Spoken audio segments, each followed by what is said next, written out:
Посмотрите, как аппетитно. У перца отрезать верхушку и очистить. Перец для фаршировки готов. Сейчас будем фаршировать перцы.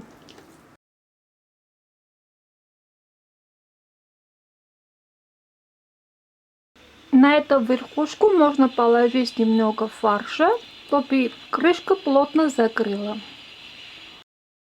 Фаршированные перцы выкладываем в кастрюлю, желательно открытой частью вверх.